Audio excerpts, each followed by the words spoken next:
A New York Times story may have backfired in spectacular fashion with a new report that may indicate that the Obama administration did, in fact, spy on the Trump campaign. Buried deep in yesterday's piece on the origins of the Russia probe, more than 40 paragraphs down, is this revelation. At least one government informant met several times with Carter Page and George Papadopoulos, current and former officials said. President Trump reacted to the revelation by tweeting that it could be bigger than Watergate. But was this really a misstep by the Times, or was it done on purpose? Roger Stone rejoins us for a reaction to this major development. Also, Fox News contributor and Federalist senior editor Molly Hemingway and former Whitewater prosecutor Saul Weisenberg. Saul, your reaction to that little nugget that was buried in the New York Times piece? Well, it's absolutely shocking and very improper in my view that the FBI apparently penetrated and had an undercover person on the Trump campaign, and that they used the lesser standards of a counterintelligence investigation. Explain that for us, for people who don't understand. To open counter-intel investigation, you don't need a criminal predicate, correct? Well, you don't need a criminal predicate, and it's one thing to say they had enough evidence to open an investigation of whether there is Russian espionage, but certainly they weren't close to being anywhere near able to say we have some evidence of espionage by people in the Trump campaign. And they never could have opened a criminal investigation based on that. And so instead, they used the excuse of counterintelligence. It's a huge scandal. And you're absolutely right.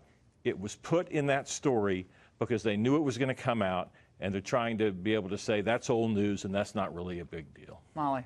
Yeah, I think it's not that this might be happening, that the FBI was spying, but what we have now are multiple former FBI officials fully saying that there was broad surveillance on the Trump campaign, that it wasn't just Carter Page, but it was 4 separate high-ranking individuals, that it was wiretaps, that there were national security letters, and at least one human intelligence source about whom, we don't know a lot, how many there were they sent in by the FBI, were they walk-ins? I mean, there's so much information to find out, but it's not a question of that this might indicate that they're spying. They're saying they spied, and they're saying they did it in a pretty broad fashion. Remember when Trump was ridiculed by everyone when he said, I was wiretapped? I mean, he speaks in shorthand at Twitter. I was wiretapped, or whatever that tweet was. He meant surveilled. Yeah, he meant surveilled.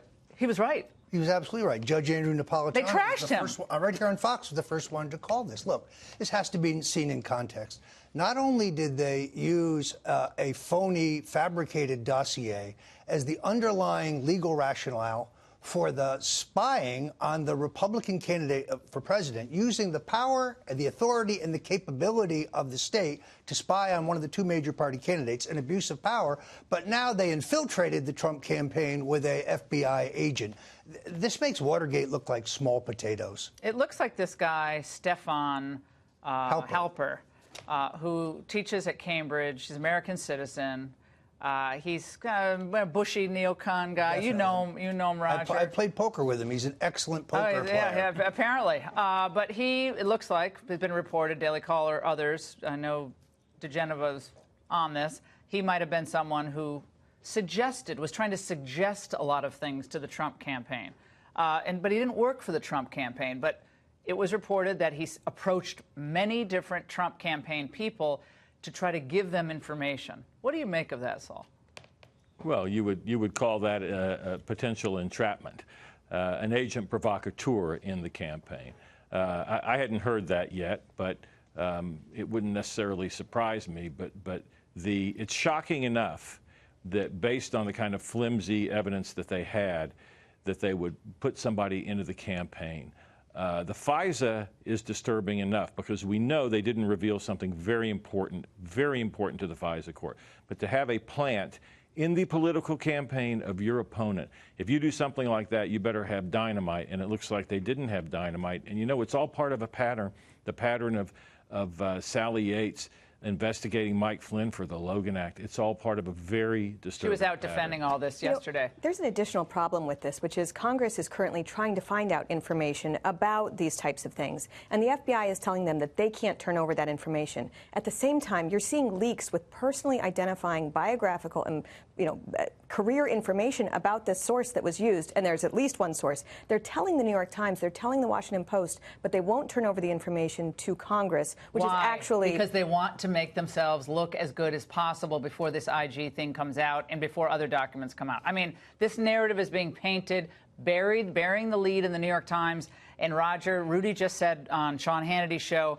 that they are discussing with Mueller now narrowing the scope of the questions. I don't like him going in and talking to Bob Mueller at all, because I don't like I think this whole thing stinks to high heaven, but it looks like they've made progress on narrowing the questions. I made this point on InfoWars the other day. There's no circumstance under which the president should go in for an interview. It's a perjury trap. And the idea that Rod Rosenstein and Jeff Sessions will not turn over to Congress, a co-equal branch of government, information regarding the surveillance of the Trump campaign with the illegitimate use of FISA warrants, that is an impeachable offense. Do you think Obama had no knowledge of this? On the contrary, what did the president know, and when did he know it? How does the president of the United States not know that we are doing a counter-intel investigation on the opponent of the woman who would succeed him? Peter Strzok's text messages indicate the president wanted to know everything. They've tried to explain that away. I always go back to Susan Rice's email to herself on Inauguration Day. The president wanted everything done by the book. She said it twice. Right after noon on January 20th. I get chills when I think of that. It's called the CYA. Yeah, exactly. Saul, what about narrowing the scope of those questions? Is that giving you any sense of comfort that they would go in there and answer questions by Mueller, given everything we know now? As I've said many times on this show, if Donald Trump, if he were any white-collar client, any regular white-collar client, famous or not famous, in this circumstance, I would physically prevent him from going in for that questioning.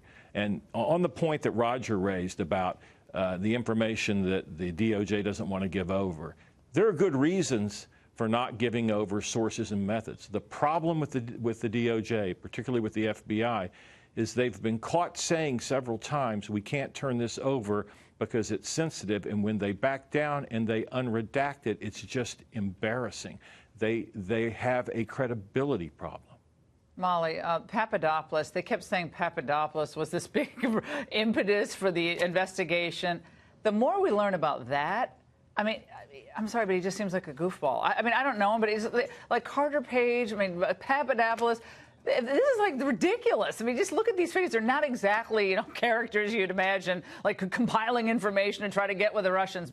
But nevertheless, we keep learning more about who was approaching him at the time. Right. The more we learn, at first we were told there were all these questions about Russian interference and involvement with the Trump campaign. The more we learn about what led them to think that, it boggles the mind that professionals would actually have started much of any investigation at all over these very piddling things. And yet they did, and they're now admitting they were spying on, at least 4 Trump campaign officials, and that they were using the entire powers of the intelligence apparatus to do this. Regardless of what you think about Donald Trump, this is such a horrible precedent to be spying on political opponents and to be doing it with and to be avoiding accountability for They spied on you, right? The New York Times reported on January 20th of 2017 that there was a FISA warrant on me. I've talked to those reporters. They will not retract their story. I've asked through a FOIA request for information. It's been denied. We're going to move to a lawsuit. This is frightening. I'm sorry. I'm not saying this as a Republican or conservative. I find it frightening that the power of the federal government could be used in this manner and in the middle of a political season with spurious or scant evidence. We're out of time, guys. I wish we could hold you guys for the hour. Fantastic panel.